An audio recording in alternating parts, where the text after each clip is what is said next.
Alhamdulillahi ala ihsanih wa syukru lahu ala taufiqihi wa amtinanih wa asyhadu an la ilaha illallah wahdahu la syarika lahu ta'ziman li sya'nih wa asyhadu anna Muhammadan abduhu wa rasuluhu da'ila ridwanih.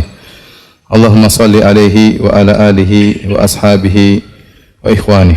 Hadirin dan hadirat yang dirahmati oleh Allah Subhanahu wa taala. Alhamdulillah, puji dan syukur kita panjatkan kepada Allah atas segala limpahan karunia yang Allah berikan kepada kita. Salawat dan salam semoga tercurahkan selalu kepada junjungan kita Nabi Muhammad sallallahu alaihi wasallam dan juga kepada keluarganya serta seluruh sahabat beliau dan pengikutnya yang setia hingga akhir zaman kelak. Hadirin hadirat yang dirahmati Allah Subhanahu wa taala. Topik yang kita bahas pada kesempatan kali ini adalah beberapa renungan dan nasihat kepada orang-orang yang mereka sedang bersedih. Sungguhnya kehidupan dunia ini berisi dengan ujian. Dan Allah Subhanahu wa taala telah menekankan hal ini dalam banyak ayat. Ya linabluwahum ayyuhum ahsanu amala.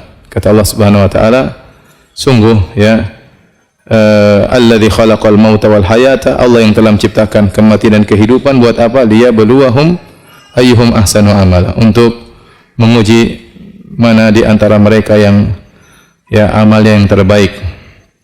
Ya, Allah juga berfirman, hal ata 'alal insanu hina minad dahri lam yakun syai'an madhkura inna khalaqnal insana min nutfatin amsyajin nabtalih.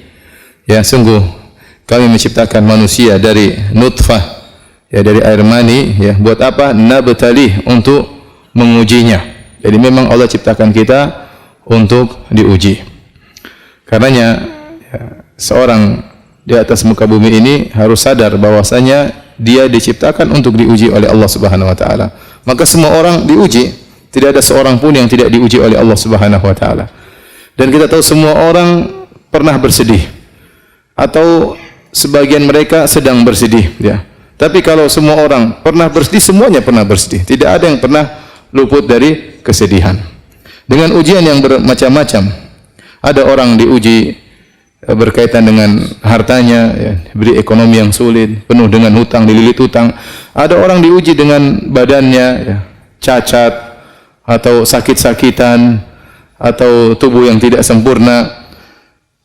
Kemudian juga ada yang wanita diberi kesedihan karena bertahun-tahun sudah menikah, tidak memiliki anak. Sementara wanita yang lain juga sedih, memiliki anak yang banyak tapi selalu menyusahkan dia, nakal, merepotkan dia. Sebagian wanita terus menangis, sudah mencapai usia tua, tidak mendapatkan suami. Sementara banyak wanita yang menangis mendapati suami yang selalu menyesakkan hatinya, selalu memukulnya, selalu menyedihkannya. Dan demikianlah namanya ujian, beraneka ragam, menimpa satu dengan yang lainnya. Tapi memang berbeda-beda, ada yang ujiannya sedikit dan ada ujiannya banyak. Tetapi semua orang diuji oleh Allah Subhanahu wa taala. Dan siapapun orangnya, mau kaya atau miskin, pasti diuji, Sebagaimana sering saya sampaikan, bukan hanya orang miskin yang diuji, bukan hanya orang miskin yang bersedih. Orang kaya, para pejabat, para penguasa, mereka juga diuji, mereka juga bersedih. Bukan cuma kita saja yang menangis. Bahkan orang-orang terkenal, orang-orang yang mungkin dicari-cari oleh orang tersohor, mereka pun menangis. Bisa jadi tangisan mereka lebih banyak daripada kita. Betapa sering kita melihat foto seorang pejabat, seorang penguasa yang mungkin tersenyum dalam foto tersebut, namun kita lihat senyumannya penuh dengan keterpaksaan. Di balik senyuman tersebut dia menyimpan banyak penderitaan. Oleh karenanya, siapapun orangnya di dunia ini pasti diuji, pasti diuji. Baik orang yang saleh maupun yang tidak saleh. Terlebih lagi Allah menjanjikan orang-orang yang beriman dengan ujian yang lebih berat. Kata Allah Subhanahu wa taala, Alif Lam Mim ahasiban nasu ayyutraku ayyaqulu amanna wa hum la yuftanun. Wa laqad fatanna alladhina min qablihim fala ya'lamanna Allahu alladhina shadaqu wa la ya'lamanna al-kadhibin. Kata Allah Subhanahu wa taala, Alif Lam Mim, apakah manusia dibiarkan mereka berkata beriman sementara mereka tidak diuji? Sungguh kami telah menguji orang-orang sebelum mereka agar Allah tahu mana yang imannya benar dan mana yang imannya dusta. Am hasibatum an tadkhulul jannata wa lamma ya'tikum mathalul ladzina khalau min qablikum massathumul ba'sa'u wad-dharra'u wa zulzilu. Apakah kalian menyangka kalian akan masuk surga sementara belum datang kepada kalian ujian yang pernah menimpa orang-orang sebelum kalian? Mereka ditimpa dengan penderitaan, dengan kesusahan, digoncang oleh Allah Subhanahu wa taala. Jadi orang yang beriman justru dijanjikan ujian oleh Allah Subhanahu wa taala. Demikian juga dalam hadis kata Nabi sallallahu alaihi wasallam, waktu Nabi ditanya ayun nasi asyaddu bala'an, ya Rasulullah, siapakah orang yang paling berat cobaannya? Maka Nabi sallallahu alaihi wasallam mengatakan asyaddu nasi bala'an al-anbiya, orang yang paling berat ujiannya adalah para nabi. Tsumma salihun, kemudian orang-orang saleh. Tsummal amsal fal amsal, kemudian selanjutnya dan selanjutnya. Yubtala rajulu ala qadri imanihi, seorang diuji berdasarkan kadar keimanannya. In kana fi imanihi salabatun zida fi balaihi, kalau ternyata imannya kokoh, tegar, Allah akan tambah ujiannya. Wa in kana fi imanihi riqqatun khuffifa anhu, kalau ternyata imannya lemah ketika diuji, maka Allah akan ringankan ujiannya. Subhanallah, Allah mentakdirkan Nabi SAW adalah orang yang paling banyak ujiannya. Ujian dalam segala bentuk ujian. Ya. Lihatlah Nabi SAW dari kecil sudah diuji, lahir dalam kondisi tidak punya ayah. Kemudian tidak lama kemudian ibunya pun meninggal, jadi yatim piatu. Hidup dalam kondisi miskin sejak kecil sudah mengembalakan kambing. Ya. Diuji dari sisi harta, Nabi hidup dengan penuh kesederhanaan. Ya, bulan-bulan berlalu, istri-istrinya tidak ada memasak apapun di rumahnya. Rumah dengan rumah yang sangat sempit, mungkin cuma 4 kali 5 meter. Ya. Kalau terluka, dilukai oleh kaumnya sampai berlumuran darah wajah beliau alaihi salatu wassalam. Adapun ujian penghinaan, ujian mental, maka dihina dengan berbagai macam ujian. Dikatakan pendusta, dikatakan tukang sihir, dikatakan dukun, dikatakan orang gila, ya. Dikatakan memutus silaturahmi, segala ya julukan yang terburuk yang ada di zaman itu ditempelkan kepada Nabi sallallahu alaihi wasallam. Kalau dikatakan ujian tentang kehilangan orang yang dicintai, maka Nabi diuji dengan meninggalnya Khadijah radhiyallahu taala anha, istri yang sangat dia cintai, yang 25 tahun hidup bersama Nabi, tidak pernah mengangkat suara di hadapan Nabi sallallahu alaihi wasallam. Bagaimana tempat curhatnya selama ini, kemudian Nabi ditinggal oleh Khadijah radhiyallahu taala anha di saat-saat Nabi lagi membutuhkan tempat untuk curhat. Tatkala itu lagi desakan kaum musyrikin, intimidasi kaum musyrikin lagi di puncak-puncaknya, tiba-tiba Allah memanggil Khadijah radhiyallahu taala anha. Kalau dikatakan apakah Nabi tidak pernah diuji dengan meninggalnya? Ya, anak-anaknya, semua anak-anak Nabi sallallahu alaihi wasallam meninggal dalam kehidupannya kecuali Fatimah radhiyallahu taala anha. Nabi punya anak 7 orang, semuanya meninggal, 6 orang di masa kehidupan Nabi sallallahu alaihi wasallam. Abdullah meninggal, Qasim meninggal, ya Zainab meninggal, Ruqayyah meninggal, Ummu Kulsum meninggal, Ibrahim terakhir meninggal di pangkuan Nabi sallallahu alaihi wasallam sampai Nabi menangis. Nabi berkata, "Innal qalba la yahzan wa innal aina la tadma wa la naqulu illa bima yurdi rabbana wa inna bi firaqika ya Ibrahim la mahzunun." Sungguh mata ini mengeluarkan air mata, sungguhnya hati ini sangat bersedih, dan kami tidak mengucapkan kecuali kata-kata yang mendatangkan keridhaan Allah Subhanahu wa taala.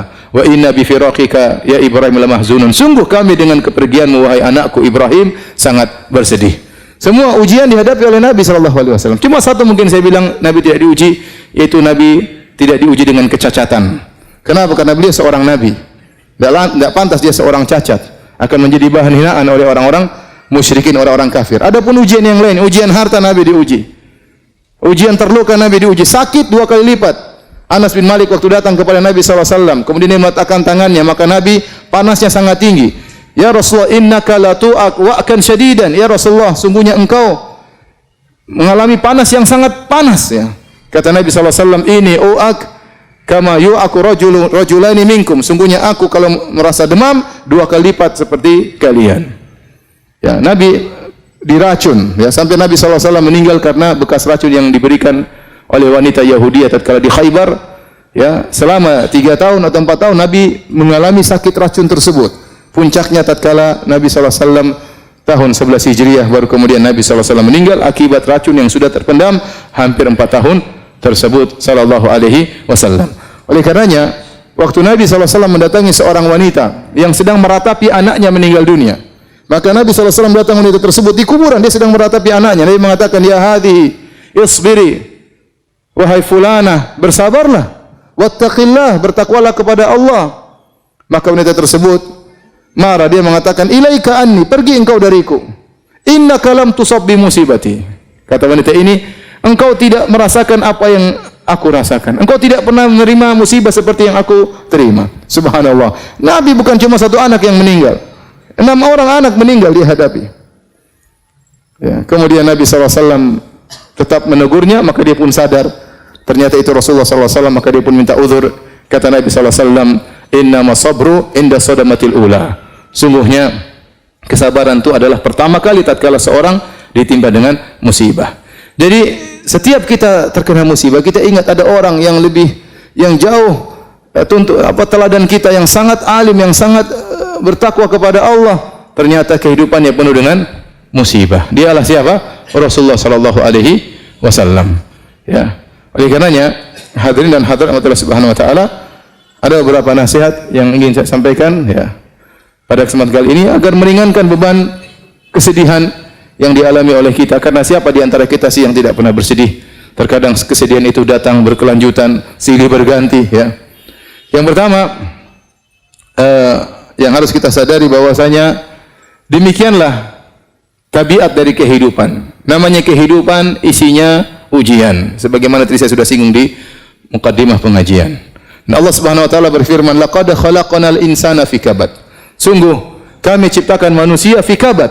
Yukabid, yaitu dalam kondisi susah payah. Sejak dia lahir dalam kesusahan, lahir dalam kondisi ya, keluar dalam kondisi menangis ya. Tangisan yang menyedihkan atau menyenangkan orang di sekitarnya ya. Kemudian setelah itu hidup dengan kepayahan, ditimpa dengan sakit ya, kemudian merangkak dan seterusnya ya.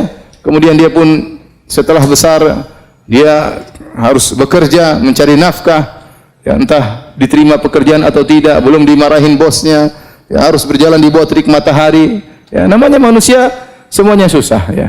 Kemudian dia pun kalau mau menikah ya harus kumpulkan uang untuk mahar, kerja keras ya. Lihat berapa banyak jomblo yang sekarang belum bisa menikah, penderitaan yang bertubi-tubi menimpa mereka, penderitaan yang belum bisa mereka hindarikan sampai sekarang. Kenapa? Tidak punya duit, cari duit untuk cari mahar. Begitu sudah cari mahar, kemudian melamar, terkadang ditolak, penderitaan berikutnya. Semua datang orang kepada saya, Ustaz, saya sudah melamar. Nanti kenapa belum nikah? Sudah melamar Ustaz, kenapa? Aduh, ditolak Ustaz, kasihan. Kita melihatnya itu sedih itu, tapi bagaimana lagi ya? Ya. Belum lagi ternyata sudah ngelamar dapat istri, belum tentu dapat istri solehah. Ternyata istri ini ternyata bawa penderitaan, menambah amal soleh untuk bersabar.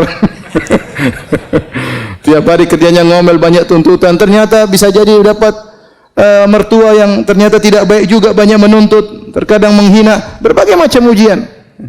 Ya. Kemudian punya anak-anak, dia harus berusaha ngurus anak-anak, yang ini butuh sekolah, ini butuh biaya, ini butuh ini, dia harus kerja keras. Anak-anaknya nuntut, tidak tahu bapaknya kerja setengah mati. Itulah kehidupan. Itulah kehidupan. Di sela-sela itu dia sakit, terkadang gembira, terkadang sakit, terkadang bertemu dengan orang-orang yang dia cintai, terkadang dipisahkan dengan orang-orang yang dia cintai.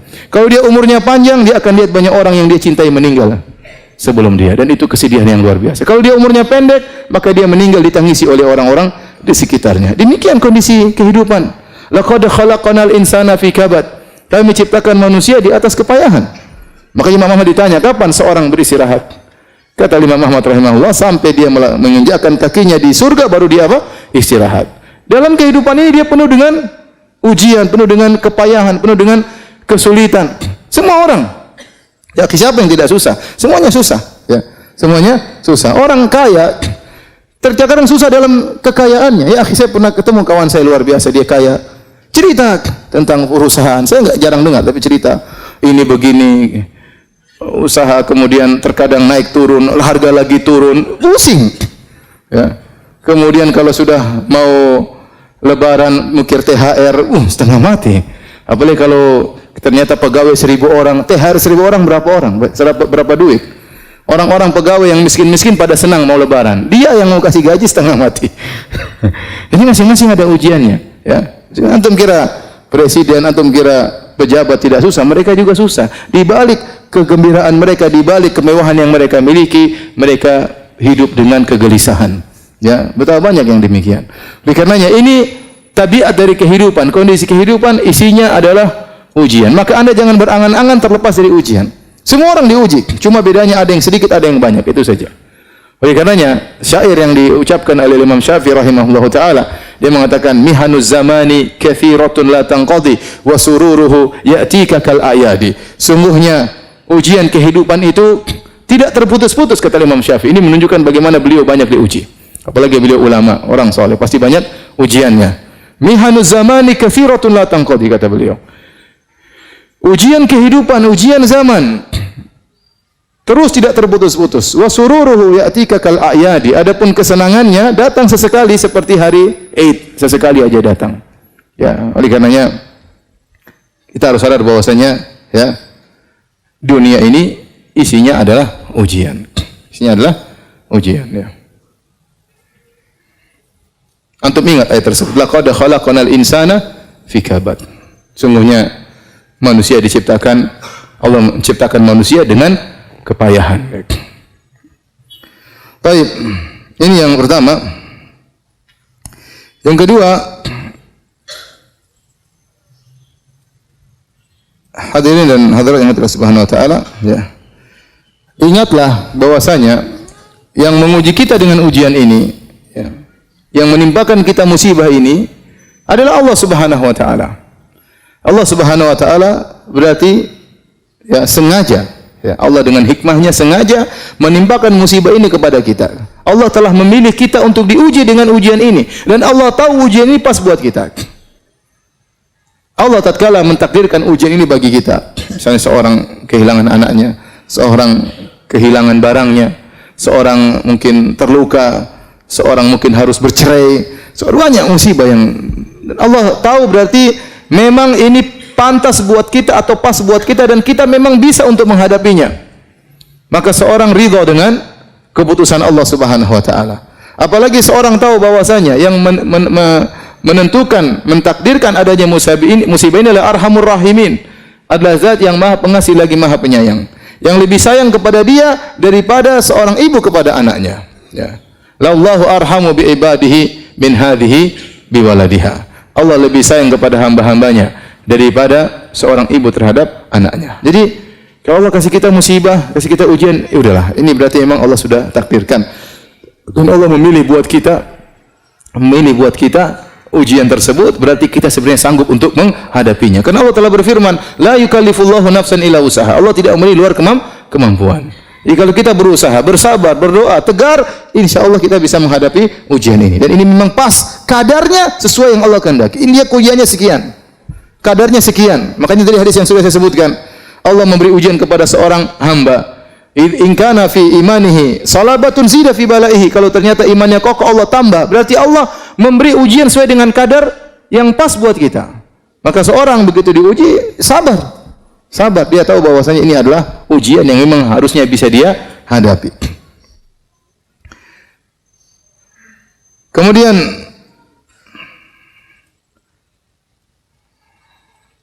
dia harus sadar bahwasanya ujian yang datang kepadanya, ya, bukan untuk membinasakannya, tetapi adalah untuk mengujinya agar Allah melihat bagaimana dia menghadapi ujian tersebut, ya. Allah tidak membinasakannya, Allah kasih dia ujian. Ya, kalau kita diberi ujian bukan untuk membinasakan kita, tapi untuk kita hadapi ujian tersebut. Apakah kita bisa menghadapinya atau tidak? Apakah kita bersabar sehingga kita dapat pahala, ataukah kita mengeluh, ya, berkeluh kesah sehingga kita tidak mendapatkan pahala dari Allah Subhanahu wa taala. Makanya sebenarnya mengatakan ujian itu seperti obat, ya. Memang pahit tapi harus diminum. Kalau antum tidak menghadapinya dengan kesabaran, maka antum tidak akan mendapatkan kesembuhan, ya. Pasti ada sesuatu pada diri kita sehingga Allah kasih ujian tersebut. Yang ujian tersebut fungsinya seperti obat. Ya sudah, hadapi saja. Hadapi dengan kesabaran sebagaimana kita bersabar kalau dikasih obat oleh dokter, kita minum. Bahkan kalau harus diamputasi, kita bersabar karena kita tahu di balik itu pasti ada kebaikan. Ini obat yang Allah berikan kepada kita, mau tidak mau inilah obat. Maka hadapi, minumlah obat tersebut, yang pahit tersebut, yang tidak enak tersebut, agar kita bisa mendapatkan kesembuhan dari penyakit yang sedang kita hadapi. Kemudian di antara hal yang perlu kita ingat, Allah kasih kita musibah, ya. Allah kasih kita ujian. Di antara hikmahnya agar Allah ingin melihat seorang hamba beribadah dengan berbagai macam model ibadah. Ada orang diberi ibadah dengan ibadah bersyukur, maka dikasih kenikmatan agar Allah lihat dia bagaimana bersyukur kepada Allah. Terkadang Allah kasih dia musibah agar Allah lihat bagaimana cara dia beribadah kepada Allah dalam kesulitannya. Ya. Dan betapa banyak ibadah yang muncul tatkala orang dalam penderitaan yang tidak mungkin dilakukan oleh seorang yang sedang menghadapi kenikmatan, mendapati kenikmatan. Coba antum bayangkan seorang tatkala sedang diuji, hatinya benar-benar terenyuh kepada Allah Subhanahu wa taala. Harapannya hanya kepada siapa? Allah Subhanahu wa taala. Kalau dia berdoa dia menangis. Yang itu mungkin tidak didapatkan oleh orang-orang yang dapat kesenangan. Ya. Seorang kalau dalam kenikmatan mungkin dia salat sekedar mau nangis, apa yang mau dia tangisi? Apa yang mau dia tangisi? Sampai seperti ada lelucon ya. Ada seorang imam di Mekah. Saya diceritain wallahu alam benar atau tidak ya, tapi lelucon namanya Syekh Al-Muhaisini. Syekh Al-Muhaisini dia punya murotal Quran ya. Kalau antum dengar murotalnya dia sering nangis. Dan dia punya masjid di daerah di Mekah. Orang banyak yang iktikaf juga di masjid tersebut. Dan dia kalau salat sering nangis ya. Kemudian suatu hari ada seorang dari Mesir kemudian salat situ, senang dengar imamnya salat sambil nangis-nangis. Kemudian dia tanya, siapa imamnya itu? Maka orang berkata namanya Al-Muhaisini. Sementara di samping-samping ada hotel-hotel namanya Al-Muhaisini, Al-Muhaisini. Itu yang punya hotel-hotel ini? Iya. Sudah punya hotel masih nangis katanya. Jadi maksud saya bisa jadi memang seorang dalam ketentramannya, dalam kebahagiaannya dia menangis, tapi itu jarang. Ibadah yang keluar dari hati seorang tatkala sedang diuji dengan musibah itu luar biasa ya. Luar biasa. Makanya terkadang seorang lilit utang, dia berdoa kepada Allah Subhanahu wa taala dan utangnya tidak dilunas-lunaskan oleh Allah Subhanahu wa taala. Karena Allah tahu kalau utangnya lunas dia berhenti berdoa kepada Allah Subhanahu wa taala. Kalau utangnya lunas dia tidak lagi salat malam kepada Allah Subhanahu wa taala. Bahkan terkadang Allah menambah hutangnya sehingga dia benar-benar terjepit, sehingga dia tahu apa arti tawakal. Dia tahu apa arti apa? Tawakal. Betapa banyak orang diajari oleh Allah dengan tawakal setelah dijebak dengan ujian yang sangat berat, tidak ada yang bisa menolong dia seorang pun. Presiden pun tidak bisa menolong dia. Ya. Tidak ada yang bisa menolong dia kecuali siapa? Allah. Maka dengan adanya ujian, adanya musibah, adanya penderitaan, maka Allah Subhanahu wa taala ingin mengetahui dari seorang hamba agar hamba itu beribadah dengan berbagai macam model ibadah. Ada ibadah syukur, ada ibadah apa? Ada ibadah sabar, ya. Ada ibadah sabar dan demikianlah, ya. Kita lihat Nabi Muhammad SAW beribadah dengan bersyukur, beribadah dengan bersabar. Kita lihat Nabi Sulaiman alaihissalam yang super kaya raya dengan dipenuhi dengan berbagai macam kenikmatan, dia juga pernah diuji oleh Allah Subhanahu wa taala. Lihat Nabi Ayub yang pernah kita sampaikan kajian, pernah diberikan kekayaan yang luar biasa dan pernah dikasih sakit yang lama. Dia pernah beribadah kepada Allah dengan syukur dan dia pernah beribadah kepada Allah dengan sabar.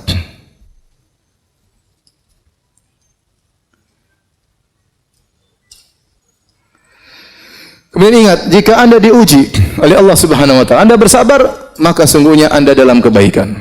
Anda masih dalam kebaikan. Kapan Anda tidak dalam kebaikan? Kalau Anda mengeluh, kalau Anda meronta, kalau Anda protes kepada Allah Subhanahu wa taala. Nabi sallallahu alaihi wasallam bersabda, "Ajaban li amril mu'min, inna amrahu kullahu khair." Sungguh menakjubkan perkara seorang mukmin. Sungguhnya perkaranya seluruhnya adalah kebaikan. Seluruhnya kebaikan. Wa laisa dzalika li ahadin illa lil mu'min. Dan ini tidak mungkin kecuali hanya kepada seorang mukmin. Seorang mukmin yang selalu dalam kondisi baik. Dan ini tidak mungkin dilakukan kecuali oleh seorang mukmin. In asabatu sarra syakara fakana khairal lahu. Kalau dia mendapati kesenangan-kesenangan maka dia bersyukur dan ini baik baginya. Wa in asabatu dharra, dan jika dia diuji dengan penderitaan, sabara, maka dia bersabar. Fakana khairal lahu, dan itu baik baginya. Oleh karenanya, jika Anda sedang diuji sementara Anda bersabar, sungguhnya Anda dalam lautan kebaikan. Kebaikan terus mengalir, argo kebaikan terus berjalan karena Anda sedang dalam kesabaran sebagaimana ya yang dijelaskan dalam hadis tersebut.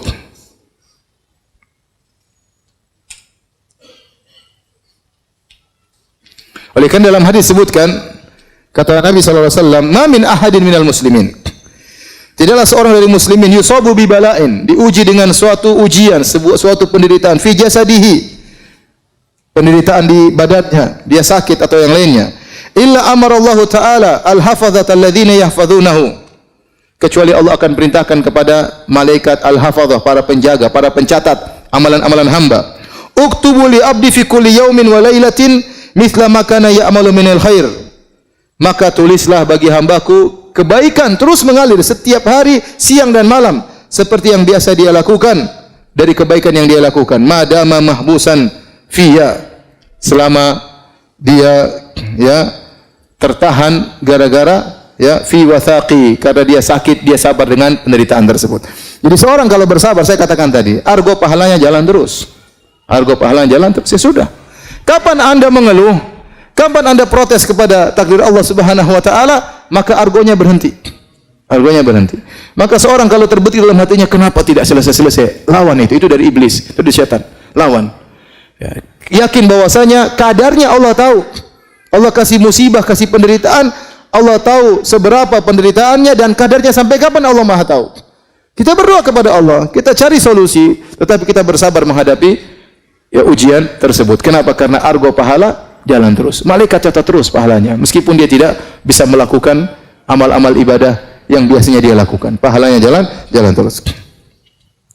Kemudian juga di antara dalil bahwasanya kalau engkau bersabar dalam ujian, berarti kau dalam kebaikan. Sabda Nabi sallallahu alaihi wasallam, "Man yuridillahu bihi khairan yusib minhu." Barang siapa yang Allah kehendaki kebaikan baginya, Allah berikan musibah baginya. Berarti tanda kebaikan adalah Allah berikan musibah. Nabi mengatakan, yang mengatakan demikian, "Man yuridillahu bihi khairan." Barang siapa yang Allah menghendaki kebaikan baginya, yusib minhu, Allah berikan musibah baginya. Musibah dalam berbagai macam musibah. Ya. Ada yang musibah pada anaknya, ada musibah pada hartanya, ada musibah pada suaminya, ada musibah pada istrinya. Ada orang diuji dengan kekayaannya, ada orang diuji dengan kemiskinannya, ada orang diuji dengan sakit yang dia alami, dan banyak. Ada orang diuji dengan tuduhan yang tidak baik kepadanya. Ada orang diuji dengan kerabatnya, diuji dengan kakaknya dan adiknya, dengan tetangganya. Oleh karenanya, selama kita diuji dan kita bersabar, sungguhnya berarti Allah masih menghendaki kebaikan bagi kita. Dalam hadis yang lain kata Nabi sallallahu alaihi wasallam, "Idza ahaballahu qauman ibtalahum." Kalau Allah mencintai suatu kaum, Allah uji mereka. Jika Allah mencintai suatu kaum, idza ahaballahu qauman ibtalahum, Allah menguji mereka. Dalam hadis yang lain, idza aradallahu bi 'abdil khaira ajjala lahu al-uqubata fid dunya. Jika Allah menghendaki kebaikan bagi seorang hamba, Allah segerakan hukumannya di dunia. Wa idza arada bi 'abdi syarra amsaka anhu bi dzambihi hatta yuwafiyahu yaumal qiyamah. Jika Allah menghendaki keburukan bagi seorang hamba, Allah tidak kasih dia musibah. Allah tahan dosanya, nanti Allah akan balas pada hari kiamat kelak dengan balasan yang sempurna. Oleh karena jika seorang diuji dan dia bersabar, yakinlah dia masih dalam kebaikan. Argo pahala terus berjalan. Di antara hal yang perlu kita renungkan, bahwasanya terkadang Allah kasih musibah kepada kita untuk mengangkat derajat kita di surga. Dalam satu hadis kata Nabi sallallahu alaihi wasallam, "Innar rajula la yakunu lahu 'inda Allahil manzilah, fama yablughuha bil amal, fama yazalu yabtalihi bima yakrahu hatta yuballighahu iyyaha." Kata Nabi sallallahu alaihi wasallam, sungguhnya seorang benar-benar dia memiliki kedudukan di sisi Allah Subhanahu wa taala. Namun Allah tidak bisa mengangkat dia ke posisi tersebut dengan amal solehnya. Artinya apa? Allah lihat amal soleh dia sedikit, tidak cukup. Pahala dia tidak cukup untuk mendongkrak dia untuk naik ke derajat yang tinggi tersebut. Fama yazalu yabtalihi, maka Allah terus mengujinya. Allah terus memberikan musibah kepadanya. Bima yakrah, dengan perkara yang dia tidak sukai. Hatta yuballighahu iyyaha, sampai Allah pun menyampaikan dia pada derajat tersebut. Ini yang disebut dengan musibah menambah derajat seseorang. Ya, siapa di antara kita yang tahu amal solehnya banyak? Ya akhi, kita baca Quran jarang-jarang. Ya kita salat malam jarang-jarang. Itu pun salat malam dalam kondisi ngantuk-ngantuk. Sedekah masih pelit. Berbakti sama orang tua juga jarang-jarang. Baik sama istri pun tidak banyak. Perhatian sama tetangga kurang. Zikir juga lisan tidak pernah basah dengan zikir kepada Allah Subhanahu wa taala. Ibadah kita kurang. Kalau kita mau kita kalkulasi ibadah kita sangat sedikit. Terus kita ingin mendapat derajat yang tinggi, tidak ada cara lain kecuali dengan dikasih musibah. Di balik musibah tersebut banyak ibadah-ibadah yang mau tidak mau kita lakukan. Ya, kerendahan diri, kesedihan, kembali kepada Allah Subhanahu wa taala, menangis dalam sujud, menangis dalam salat malam. Ternyata dengan dikasih musibah tersebut, pahala kesabaran seorang hamba mengangkat dia pada derajat yang tinggi. Kalau dengan amal saja dia tidak mampu. Inilah maksud dari hadis tersebut. Dalam riwayat yang lain, kata Nabi sallallahu alaihi wasallam, "Innal 'abda idza sabaqat lahu minallahi manzilatun falam yablugha bi amalin ibtalahu Allahu fi jasadihi." Sungguhnya seorang hamba jika telah tercatat ya bahwasanya dia punya kedudukan di sisi Allah dan dia tidak bisa sampai pada kedudukan tersebut dengan amal dia, maka Allah akan mengujinya pada jasadnya. Au malihi, atau Allah akan mengujinya pada ekonominya, pada hartanya. Au fi waladihi, atau Allah akan mengujinya pada anaknya. Subhanallah. Mungkin dia diuji pada jasadnya, mungkin terluka, mungkin sakit, mungkin celaka. Atau diuji pada hartanya, mungkin usahanya gagal, mungkin kerugian, mungkin uangnya dicuri, mungkin uangnya dirampok, mungkin ada yang hilang. Au fi waladihi, mungkin anaknya yang sakit, mungkin anaknya meninggal. Subhanallah. Allah kasih ujian kepada dia. Tsumma sabbarahu ala dzalik. Kemudian Allah bikin dia bersabar atas ujian tersebut. Hatta yuballighahul manzilata allati sabaqat lahu min Allah. Sampai Allah pun menaikkan dia, mendongkrakkan dia, didongkrak sampai pada posisi yang sudah tercatat baginya di sisi Allah Subhanahu wa taala. Jadi seorang tatkala diuji ingat hal ini. Amalan saya masih sedikit. Bisa jadi ujian inilah yang meninggikan derajat saya. Kemudian di antara hal yang perlu dia ingat tatkala dia sedang bersedih diuji dengan ujian, ingatlah bahwasanya ujian tersebut sebagai kafarah, menghilangkan dosa-dosanya. Kata Nabi sallallahu alaihi wasallam, "Ma yusibul muslim min nasabin wala wasabin wala hammin wala hazanin wala adhan wala ghammin hatta syaukata yushakuha illa kafarallahu biha min khatayahu." Kata Nabi sallallahu alaihi wasallam, tidaklah sesuatu pun menimpa seorang muslim, baik keletihan, bahkan keletihan, baik nasabin, keletihan, baik wasab, sakit apapun, sampai demam, ya, sampai demam. Kata Nabi sallallahu alaihi wasallam, "La tasubbi al-humma." Jangan engkau mencela demam. Fa innaha tudhibu khataya bani Adam kama yudhibul kir khabathal hadid. Sungguhnya demam itu menghapuskan dosa-dosa seorang anak Adam sebagaimana alat pandai besi menghilangkan karat dari besi. Jangan mencela penyakit, jangan mencela demam, kata Nabi sallallahu alaihi wasallam. Jadi seorang letih, seorang sakit, ya, wala hazanin, kemudian juga kesedihan yang menimpanya, ya, sampai wala hammin, ya, ham itu kekhawatiran tentang di kemudian hari, gimana nanti besok, bagaimana lusa, bagaimana tahun 2000 sekian, bagaimana anak saya kalau sudah besar. Kekhawatiran ini pun ini kesedihan. Kalau hazan, kesedihan tentang masa lalu. Kalau hammin, kegelisahan, kekesian tentang masa depan yang dikhawatirkan. Ini juga menghapuskan dosa-dosa. Wala adzan, dan juga gangguan orang yang orang berikan kepada dia dizalimi, dia diganggu, dikata-katain, dituduh yang tidak digibahi. Ini semua penghapus dosa. Wala ghammin, kegelisahan. Seorang muslim terkadang tidak jelas, tahu-tahu dia gelisah, tahu-tahu ada hatinya lagi tidak tenteram, tidak tahu kenapa. Ketahuilah itu penghapus dosa-dosa. Wala syauka yushakuha, bahkan duri yang mengenai tubuhnya, kecuali Allah akan menghapuskan dosa-dosanya. Maka seorang bersabar, ya, tatkala, ya, diberi ujian oleh Allah Subhanahu wa taala. Ya, sampai dalam hadis disebutkan sampai dia diuji oleh Allah terus, sampai dia berjalan di atas muka bumi tidak ada dosa sama sekali. Berjalan dengan santai, tidak ada satu dosa pun yang ada di tubuhnya. Kenapa? Selama ini dia bersabar tatkala diuji oleh Allah Subhanahu wa taala. Terkadang orang, ya ikhwan, diuji dengan berbagai macam ujian, dari ujian satu ke ujian yang lain. Ini yang dialami oleh Nabi sallallahu alaihi wasallam. Terkadang orang dikasih uji dengan satu ujian. Karena kalau Allah tahu dia mampu menghadapi ujian ini. Kalau dikasih ujian lain mungkin dia tidak mampu.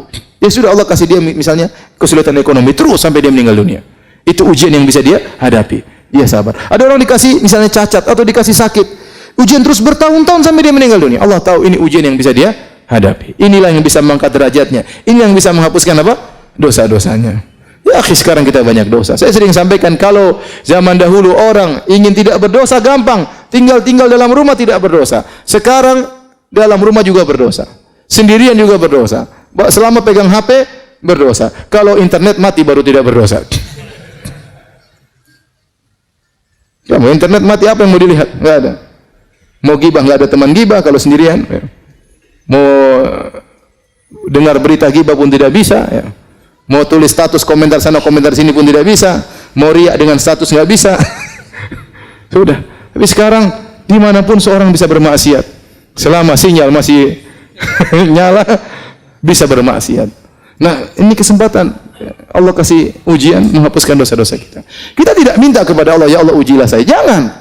Kata Nabi SAW, la tatamannau liqa'al adu. Jangan kalian berangan-angan untuk bertemu dengan musuh. Fa idza laqitumuhum fasbiru, fathbutu. Kalau ketemu dengan musuh sabar. Kita tidak minta diuji, tapi kalau Allah kasih ujian kita bersabar. Karena ujian tersebut menghapuskan dosa-dosa. Ujian apapun ya, ujian apapun. Sedih, gelisah, kekhawatiran, takut, jengkelan ya. Pulang ke rumah diomelin istri, itu menghapus dosa-dosa. Alhamdulillah. Kenapa Mas? Alhamdulillah. Bilang Mas, alhamdulillah. Semua omelanmu, semua teriakanmu menghapuskan dosa-dosaku. Kalau aku bersabar ya. Kalau enggak bersabar tambah dosa. Coba ini tadi hadisnya. Ma yazalul bala'u bil mu'min. Senantiasa ujian menimpa seorang mukmin wal mukminah, dan juga seorang wanita mukminah fi nafsihi wa waladihi wa malihi. Allah kasih ujian ini berganti-ganti ujiannya. Bayangkan, senantiasa ujian menimpa seorang mukmin atau seorang mukminah fi nafsihi, pada badannya, pada hatinya sakit sedih, waladihi mungkin diganti lagi pada anaknya, wa malihi anaknya sudah, hartanya juga kena, hatta yalqallaha ta'ala wa ma alaihi khati'ah, sampai dia bertemu dengan Allah tidak ada satu dosa sedikit pun yang dia bawa. Ini menunjukkan musibah ya, menghapuskan dosa-dosa.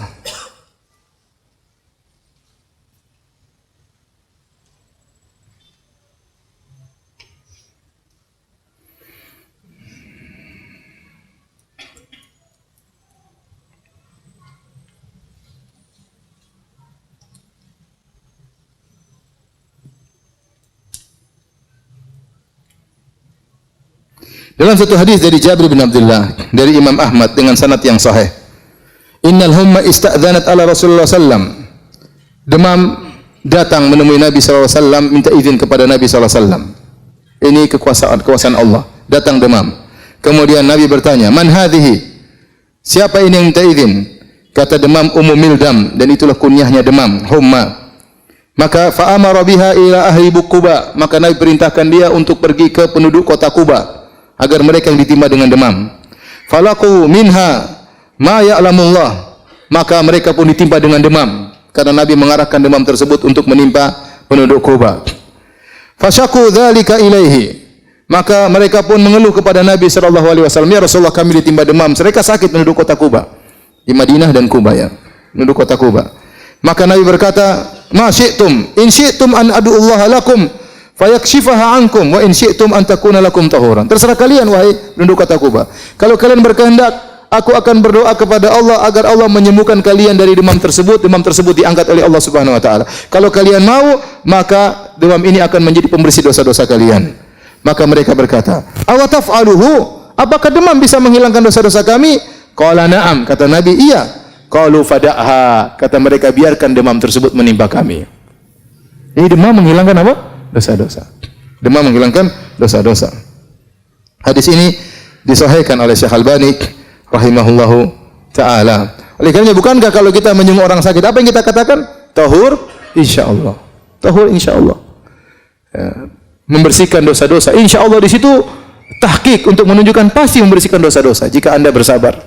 Ya. Untuk menunjukkan pemantapan, tahur insyaallah. Ini penyakit yang menimpamu akan menghilangkan dosa-dosamu jika engkau bersabar.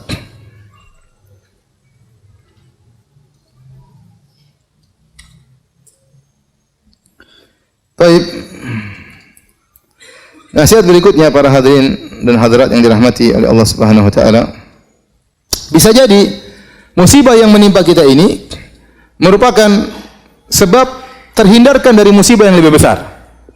Ya, bisa jadi musibah yang menimpa kita merupakan sebab yang untuk menghindarkan musibah yang lebih besar. Kata Imam Ibnu Qayyim rahimahullah taala, kalau Anda sulit memahami hal ini, renungkanlah kisah Nabi Khadir dengan anak yang dia bunuh. Kata Allah Subhanahu wa taala, "Fantalaqa hatta idza laqiya gulaman faqatalah. Qala aqatalta nafsan zakiyatan bighairi nafsin laqad ji'ta syai'an nukra." Waktu Nabi Khadir jalan Nabi Musa ketemu dengan seorang anak, kemudian dengan wahyu dari Allah maka Nabi Khadir pun membunuh anak tersebut. Nabi Musa mengingkari. Bagaimana kau bisa membunuh seorang anak yang tidak punya salah sama sekali? Kalau dia bunuh orang kita boleh bunuh, dia enggak punya salah. Maka kemudian di belakangan Nabi Khadir menjelaskan, ya. Fa ammal ghulamu fa kana abawahu mu'minaini fa khashina ayyurhiqahuma tughyana wa kufra. Fa aradna ayyubdilahuma rabbuhuma khairan minhu zakatan wa aqraba ruhma. Ya. Sungguhnya anak yang saya bunuh tersebut tentu menyedihkan kedua orang tuanya atau tidak? Menyedihkan kedua orang tuanya. Anaknya meninggal dunia. Tapi kata Nabi Khadir, sungguhnya anak ini kalau dia besar, dia akan menjerumuskan kedua orang tuanya ke dalam kekufuran. Dia akan menjerumuskan kedua orang tuanya ke dalam kekufuran. Maka kami ingin anak ini diganti. Maka anak ini meninggal dan itu musibah. Kemudian Allah menggantikan dengan anak yang lebih baik.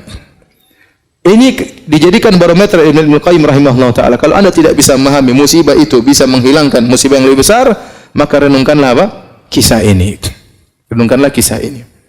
Contoh kisah lain disebut oleh para ulama tentang Ahad Qadat Ubaidillah bin Ziyad. Salah seorang panglimanya Ubaidillah bin Ziyad. Tahu siapa Ubaidillah bin Ziyad? Ubaidillah bin Ziyad ialah panglima atau yang telah membunuh, yang memimpin untuk membunuh siapa? Al-Husain. Al-Husain bin Ali bin Abi Thalib radhiyallahu taala anhuma dalam bencana Karbala. Waktu dia naik di atas rumahnya, seorang panglima dari anak buah Ubaidillah bin Ziyad yang biasanya memimpin peperangan, dia naik di atas atap al-sata, kemudian dia jatuh sehingga kakinya dua-duanya patah.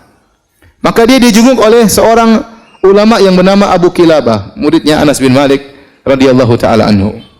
Maka dia mengatakan, insyaallah lebih baik, ya, insyaallah ini lebih baik yang Allah takdirkan bagi engkau. Maka dia bilang, apa lebih baik daripada kedua kaki patah? Dia tidak tahu. Kemudian 3 hari berikutnya tiba-tiba datang surat panggilan dari Ubaidillah bin Ziyad agar dia memerangi peperangan untuk membunuh atau untuk mencegah Husain bin Ali bin Abi Thalib. Akhirnya datanglah utusan tersebut, dia berkata, lihatlah bagaimana saya mau berangkat sementara kedua kaki saya apa? Patah. Akhirnya tidak jadi dia. 11 hari kemudian datang kabar Husain telah terbunuh. Dia bilang, rahimallahu Abu Kilabah. Semoga Allah merahmati Abu Kilabah. Benar nasihatnya. Seandainya saya tidak jatuh, saya akan pimpinan perang untuk membunuh siapa? Al-Husain. Kita tidak tahu, subhanallah. Bisa jadi musibah tersebut ada musibah yang lebih besar yang Allah hindarkan dari kita dengan terkena musibah kecil tersebut.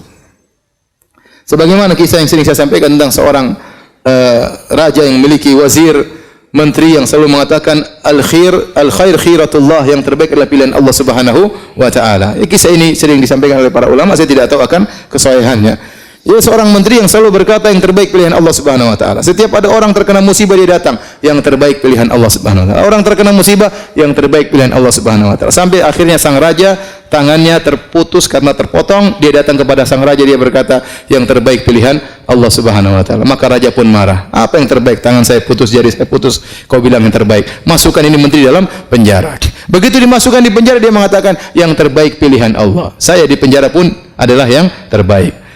Suatu hari sang raja kemudian sedang berburu dengan menteri-menterinya, kemudian mereka berburu, kemudian mereka berburu, keasyikan berburu sampai keluar daripada daerah kekuasaannya. Sampai akhirnya dia terjebak ke suatu kaum yang mereka menyembah berhala atau menyembah arwah, dan mereka ingin menangkap orang supaya dikurbankan kepada sesembahan tersebut. Akhirnya sang raja ditangkap dengan pengawal-pengawalnya, semua ditangkap dan semuanya dibakar atau dipanggang atau dibunuh untuk arwah mereka. Ketika sang raja ingin dibunuh, tiba-tiba ada seseorang dari penyembah berhala tersebut berteriak, ini tidak pantas orang ini untuk disembahkan kepada Tuhan kita. Kenapa? Tangannya ada yang cacat jarinya. Yang cacat tidak boleh. Seperti kambing, kalau ada kambing yang luka, tidak boleh. Ada kambing yang buta, tidak boleh. Ini tidak cacat untuk jadi korban. Kalau korban harus orang yang tidak boleh cacat. Akhirnya raja tersebut disuruh pulang dan dia selamat gara-gara jarinya yang putus. Maka dia ingat perkataan menterinya, benar perkataan menteriku, yang terbaik adalah apa? Pilihan Allah Subhanahu wa taala. Maka dia segera pulang ketemu menterinya, dia mengatakan, benar perkataanmu, yang terbaik adalah pilihan Allah. Terus kamu waktu di penjara, kenapa kau bilang terbaik pilihan Allah? Kata dia, kalau saya tidak di penjara, tentu saya akan ikut berburu sama Anda dan saya jadi korban. Jadi menurut saya, seorang renungkan ini kisah bisa jadi musibah, ya. mendatangkan atau menolak musibah yang lebih besar. Saya pernah dengar cerita ada seorang, dia menemani orang untuk pergi ke bandara.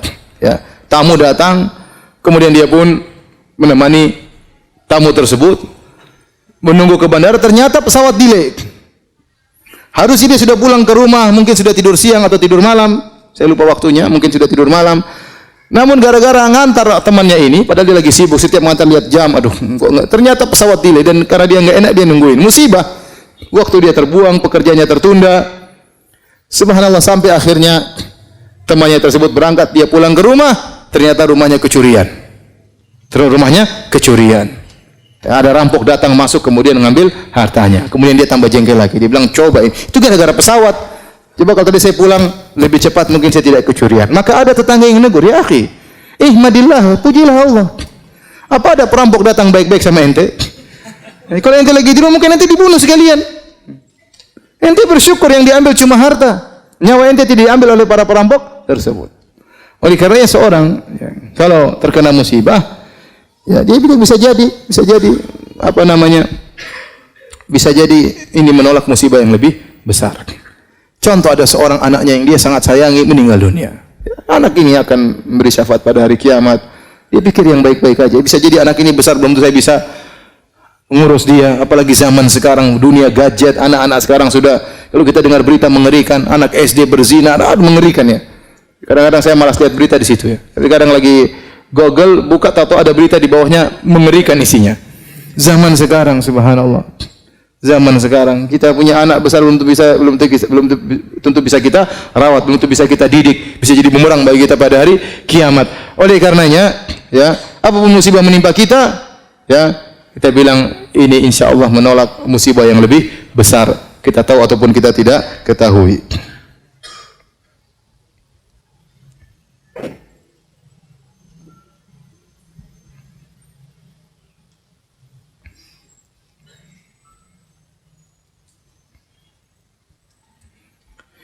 Anda ditimpa musibah oleh Allah Subhanahu wa taala agar Anda tahu bagaimana bersyukur yang benar. Terkadang seorang tidak tahu rasa syukur, nikmatnya syukur kecuali setelah dikasih apa?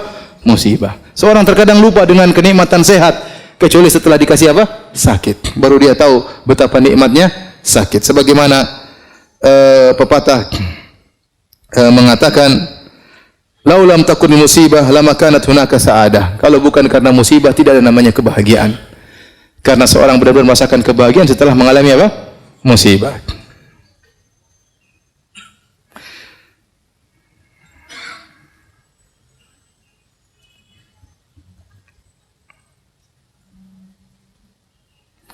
Di antara hal yang bisa meringankan seorang tatkala sedang bersedih, dia harus beriman dengan masalah takdir. Dia tahu bahwasanya seluruh yang menimpanya ini sudah ditakdirkan oleh Allah Subhanahu wa taala. Tidak mungkin dia hindari. Nabi SAW ya mengatakan, ma asabaka lam yakun liukhti'ak wa ma akhta'aka lam yakun liusibak. Apa yang menimpamu tidak bisa kau hindari, dan apa yang terhindar darimu tidak mungkin menimpamu. Ini sudah pasti ya. Innallaha kataba maqadiral khalaiq qabla an yakhluqas samawati wal ard bi 50,000 sanah.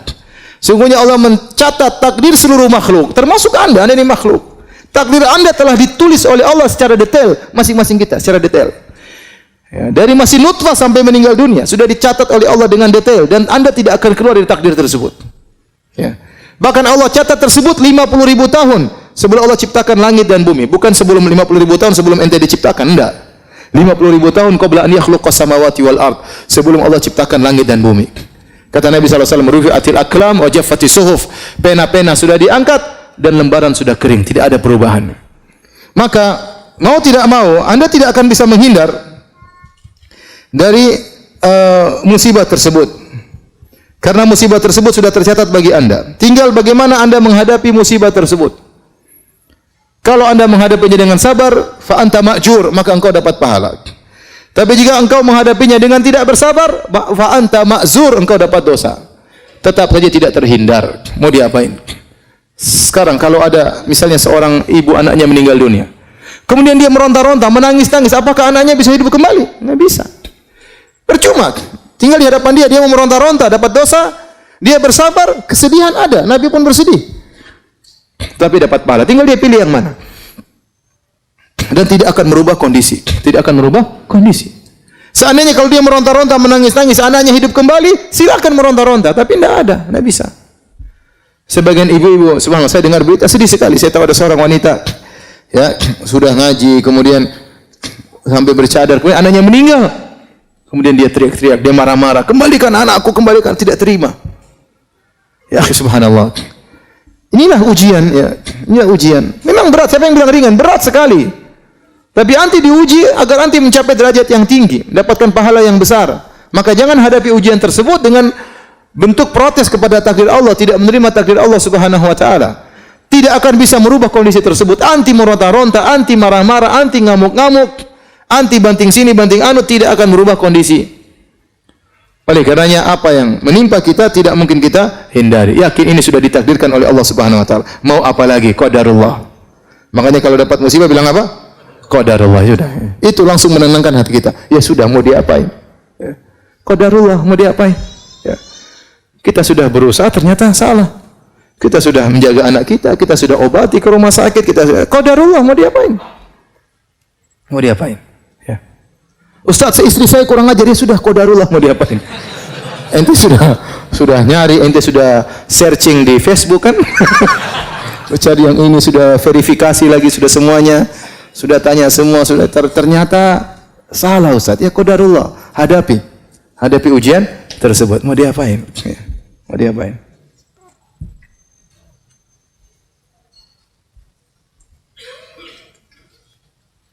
Saya ada seorang, dia hitam, kemudian tapi dia tinggi. Kemudian dia ingin menikah dengan perempuan yang cantik, meskipun pendek putih, supaya anaknya apa? Tinggi dan putih. Ternyata qadarullah. Anaknya hitam, pendek, pesek. Ya sudah, qadarullah. Ente sudah berusaha. Apa boleh buat? Itu namanya qadarullah.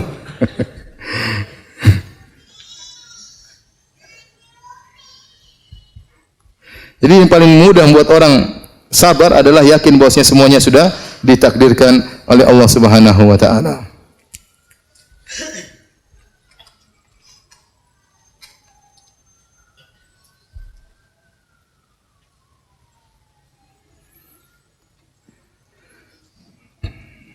Kalau seorang tatkala ditimpa musibah, dia dapati dirinya kurang bersabar, maka latihlah dirinya untuk bersabar.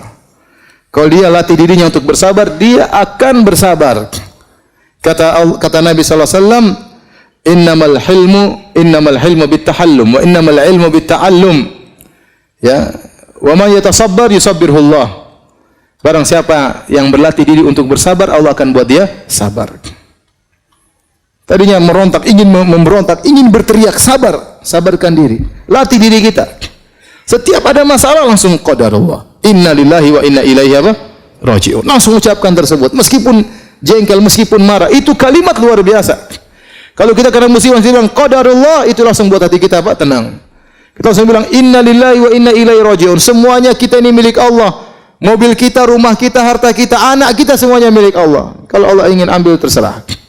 Inna lillahi wa inna ilaihi raji'un. Itu membuat kita benar-benar sangat mudah untuk bersabar. Maka latih diri untuk bersabar. Kata Nabi SAW, man yatasabbar yusabbirhullah. Barang siapa yang melatih dirinya untuk bersabar, maka Allah akan mudahkan dia untuk bersabar.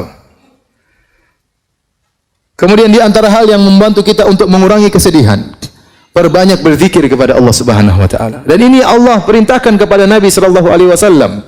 Ya. Fasbir ala ma yaqulun wasabbih bihamdi rabbika qabla tulu'i syamsi wa qabla ghurubiha. Kata Allah Subhanahu wa taala, sabarlah engkau wahai Muhammad atas apa yang mereka ucapkan. Mereka mengatakan engkau orang gila, engkau pemutus silaturahmi, engkau dukun. Mereka mengatakan tentang Allah yang tidak benar, yang membuat hatimu jengkel. Fasbir ala ma yaqulun. Sabarlah atas perkataan mereka. Wasabbih bihamdi rabbika qabla tulu'i syamsi wa qabla ghurubiha. Dan bertasbihlah kepada Rabbmu sebelum terbit fajar dan sebelum terbenam matahari. Sebelum terbit matahari dan sebelum terbenam matahari, waktu subuh, sebelum subuh bangun, zikir pagi petang, zikir kepada Allah. Itu menghilangkan kesedihan. Banyak berzikir mengingat Allah Subhanahu wa taala. Karenanya juga kata Allah Subhanahu wa taala, "Wa laqad na'lamu annaka yadhiqu sadruka bima yaqulun." Wasabbih bihamdi rabbika wa kum minas sajidin. Kata Allah, sungguh kami tahu dadamu sempit wahai Muhammad atas perkataan mereka. Antum kira waktu Nabi Muhammad dikatakan orang gila, orang sinting, dia tidak sakit hati? Dia sakit hati. Sampai Allah mengatakan, wa laqad na'lamu annaka yadhiqu sadruk. Sungguh kami tahu hatimu sedih wahai Muhammad. Kata Allah Subhanahu wa taala. Kami tahu hatimu sempit akan akibat yang mereka ucapkan. Apa solusinya? Wasabbih bihamdi rabbik, maka bertasbihlah, banyak berzikir, subhanallah, subhanallah, subhanallah. Wa kum minas sajidin, banyak salat, banyak sujud kepada Allah Subhanahu wa taala. Itu di antara hal yang buat kita meringankan kesedihan kita, keluhkan kesedihan kita kepada Allah Subhanahu wa taala. Fasabrun jamil. Sabar jamil, apa itu sabrun jamil? Kesabaran yang indah, maksudnya kesabaran yang tidak disertai dengan syakwa, keluhan kepada makhluk. Adapun syakwa kepada Allah, mengeluhkan penderitaan kita, itu tidak mengapa. Itu kebiasaan para nabi. Nabi mengeluhkan kesulitannya kepada Allah Subhanahu wa taala. Nabi Yaqub mengatakan, "Innama ashku bathi wa husni ila Allah." Aku mengeluhkan kesedihanku, ya kegelisahanku, penderitaanku hanya kepada Engkau ya Allah. Semua para anbiya mereka mengeluhkan kepada Allah Subhanahu wa taala. Nabi Zakaria, Rabbi inni wahanal 'azmu minni washta'ala ar-ra'su shayba wa lam akun bidu'aika rabbi syaqiyya. Ya Allah, aku sudah tua, tulangku sudah rapuh. Aku masih ingin punya anak. Aku tidak pernah putus asa dari berdoa kepada Engkau. Seorang tatkala ditimpa dengan kesedihan, banyak bertasbih, banyak berzikir. Ala bi dzikrillah tatmainnul qulub. Ketahuilah dengan berzikir kepada Allah, maka hati menjadi tenang. Jangan terlalu banyak syakwa kepada orang lain. Sekarang model zaman sekarang ini sedikit-sedikit mengeluh di Facebook, status berubah-ubah terus. Ini yang saya lihat, aduh. Terkadang di penuntut ilmu terkadang begitu. Terkadang ustadz begitu. Ya akhi, subhanallah, ribut sama istrinya kemudian dia perang status di Facebook. Kita yang lihat malu. Anda sedih, percuma Anda sampaikan di status, tak ada faedahnya. Keluhkan kepada Allah, bangun malam berdoa kepada Allah Subhanahu, banyak zikir, itu yang bisa menghilangkan kesedihan Anda, mengurangi kesedihan Anda. Pun Anda status, apa orang-orang belum tentu membantu. Orang mungkin malah mengejek, orang mungkin malah merendahkan ente. Anda kira dengan Anda melemparkan status tersebut, kemudian kesedihan hilang? Enggak. Kemudian setelah Anda bikin status, ente lihat lagi komentar, lebih lagi sedih lagi.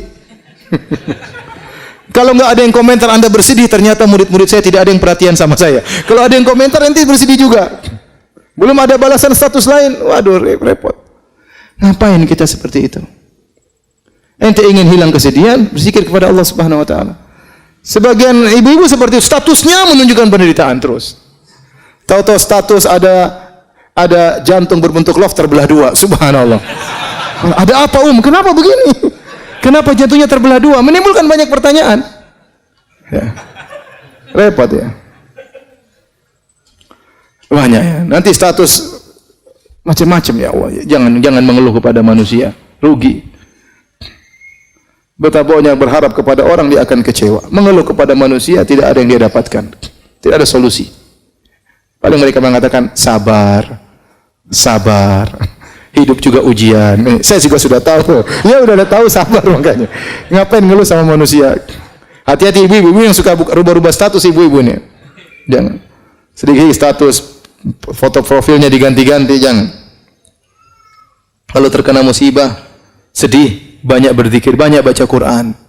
Quran itu syifa, obat, ya. Orang kalau baca Quran, dalam doa Nabi sallallahu alaihi wasallam, Allahumma doa yang kesin, anta ja'al Qur'ana rabi'a sadri wa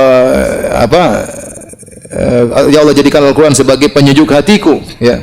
Kemudian menghilangkan kesedihanku dan menghilangkan wa dhahaba ghumumina wa ahzanina, menghilangkan kegelisahan, kesedihan. Di antaranya baca Al-Qur'an.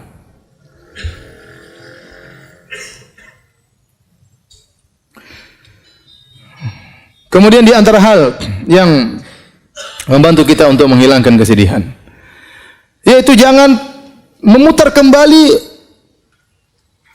masa-masa yang lalu. Kenangan-kenangan lalu hapuskan. Ada seorang mungkin ya punya anak meninggal dunia, kemudian dia masih simpan bonekanya, dia masih simpan bajunya. Ini jangan, ini menyiksa diri. Sudah sedekahkan kepada orang lain. Nanti dilihat bonekanya, dia nangis lagi lihat anaknya. Lihat sepedanya, dia nangis lagi lihat anaknya. Jadi itu terjadi. Sudah, itu semua barang kasih orang. Jangan mencoba untuk mengingat masa lalu yang menimbulkan kesedihan, karena itu diingin oleh setan. Ya. Setan ingin apa? Liyahzunal ladzina amanu. Setan ingin agar orang beriman sedih. Kenapa kalau orang beriman sudah sedih dan kesedihannya berlebih-lebihan, tidak mengantarkan dia dekat kepada Allah, akhirnya banyak perkara akhirnya terbengkalai. Dia kalau sudah sedih, terlalu sedih, ngurus anak-anak yang lain susah. Perhatian sama suami susah. Dia pun jarang pengajian, dia cuma baca Quran, nangis saja kerjanya. Maka segala hal yang membuat kita kesedihan tentang masa lalu, ngapain kita ingat-ingat kembali? Semua kenangan-kenangan hilangkan. Kalau punya foto-foto di HP, hilangkan semua. Ya ngapain? Nanti lihat, nangis lagi. Tiba-tiba nangis lagi. Ya enggak usah. Enggak usah. Baik tentang orang tua kita, baik tentang anak-anak kita, yang sudah lalu biarlah berlalu. Ya. Ngapain kita menjebak diri kita pada kesedihan yang lalu yang tidak mungkin kita perbaiki lagi, mustahil, tidak mungkin kita kembalikan lagi, mustahil. Ya sudah, maka segala hal yang membuat kita teringat dengan masa lalu, kesedihan yang berkepanjangan, maka hendaknya kita hindari. Kemudian jangan lupa ya untuk menghadiri majelis ilmu. Di antara zikir yang menenangkan hati majelis ilmu, dengar pengajian tentang kesedihan, ya, tentang tawakal, tentang sabar, tauhid, terutama pengajian tentang tauhid. Dengar bagaimana Tuhan kita, bagaimana Allah Subhanahu wa taala, bagaimana Allah melakukan semuanya dengan hikmah.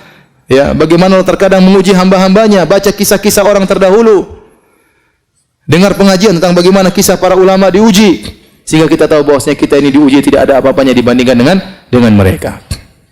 Ya.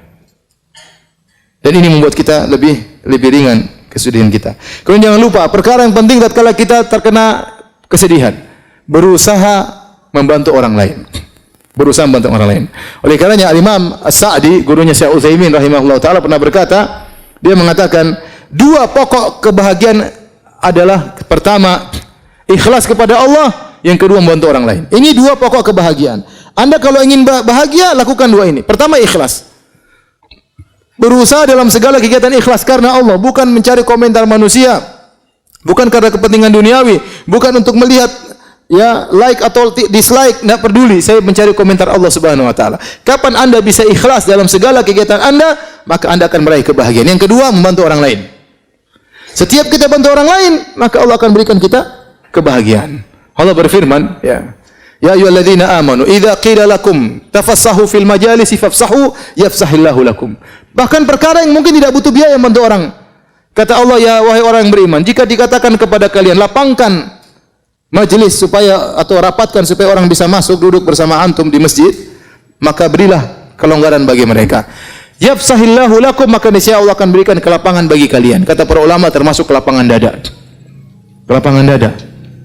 Ya, padahal tidak butuh biaya, sehingga orang datang, silakan duduk samping saya. Itu ente bikin begitu, ente dapat apa? Kebahagiaan. Dan usah jauh-jauh, kita sholat Jumat misalnya, sholat Jumat full masjid rame. Ada orang bingung cari apa? Cari tempat. Kemudian kita sini kita rapat-rapat sedikit. Silakan sambil antum tersenyum.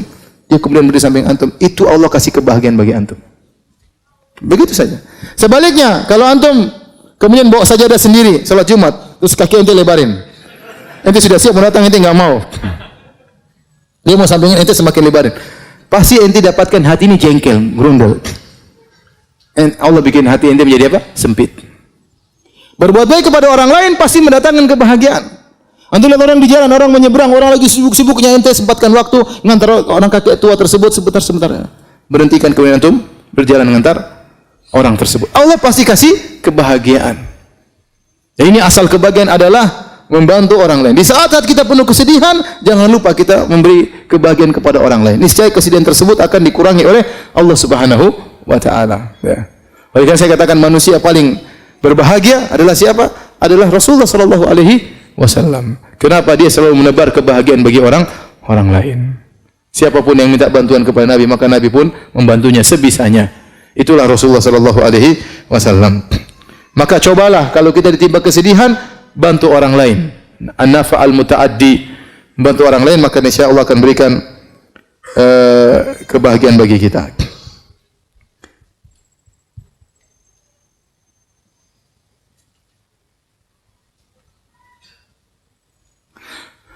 Kemudian aku lagi sedih.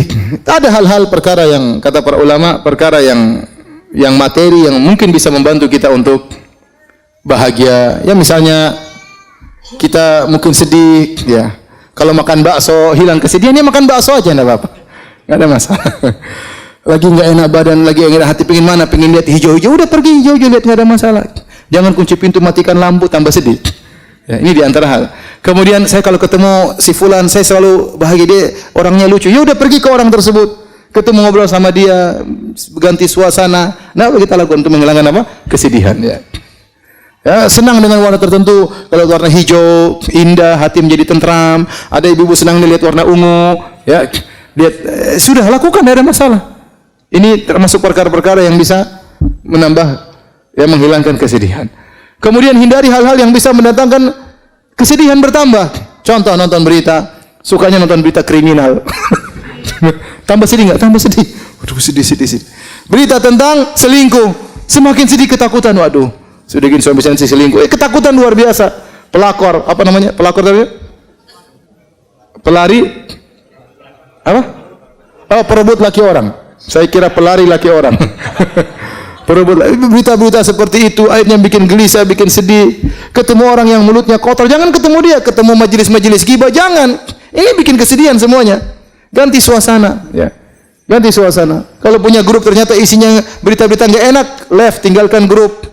Cari grup yang lain yang bisa mendatangkan apa? Kebahagiaan. Tidak ada masalah. Itu juga di antara hal yang bisa mengurangi kesedihan. Kemudian yang terakhir, hadirin hadirat Allah Subhanahu wa taala, kalau kita terkena musibah, usahakan musibah tersebut kita ringankan dengan beberapa perkara, di antaranya ya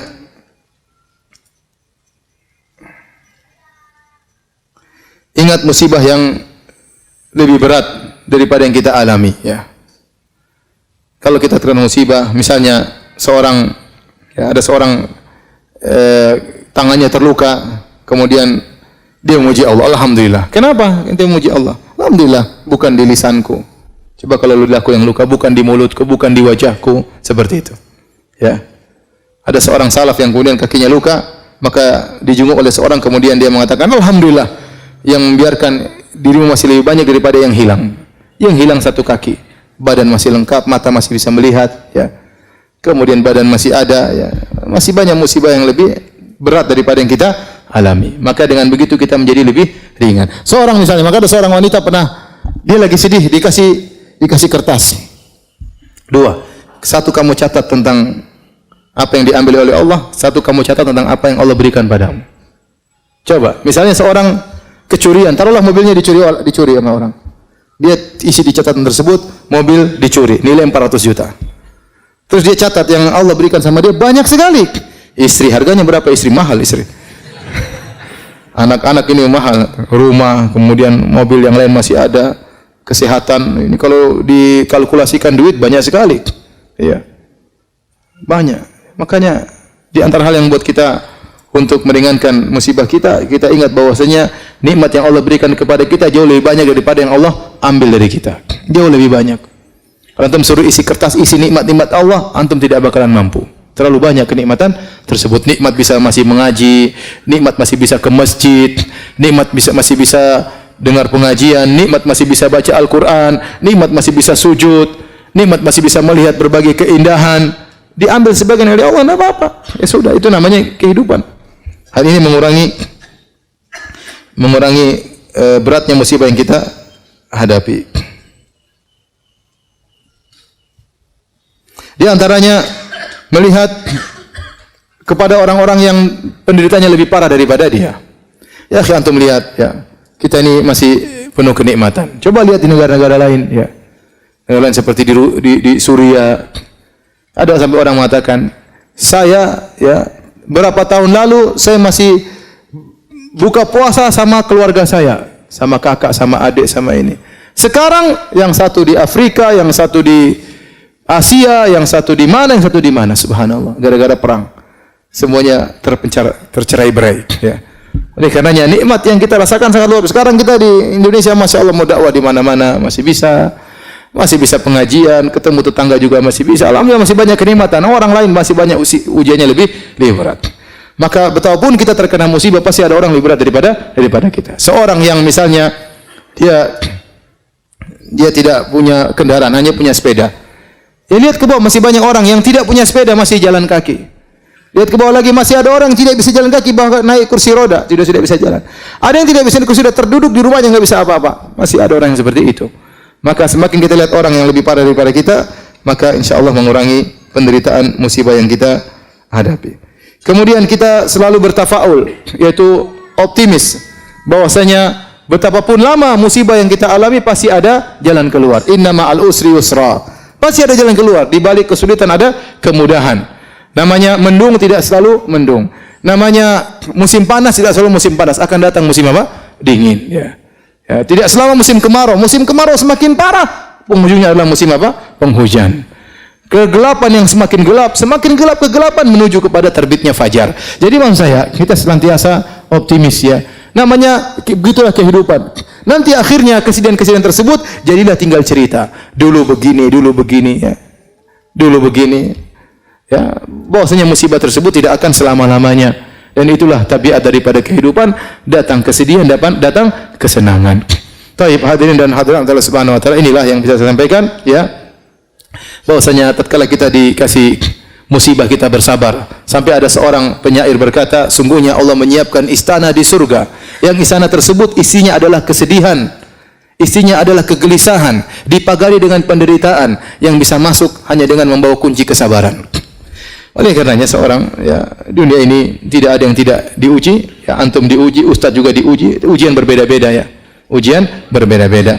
Tidak ada yang tidak diuji oleh Allah Subhanahu wa taala, tinggal bagaimana kita menghadapi ujian tersebut. Terkadang ada ujian yang sama dihadapi oleh dua orang, yang satu dengan tentram, yang satu penuh penderitaan, gelisah menangis, yang satu dengan tentram menghadapinya. Kenapa? Imannya berbeda. Imannya berbeda, padahal ujiannya sama. Wallahu a'lam bishawab. Kalau ada yang bertanya saya persilahkan.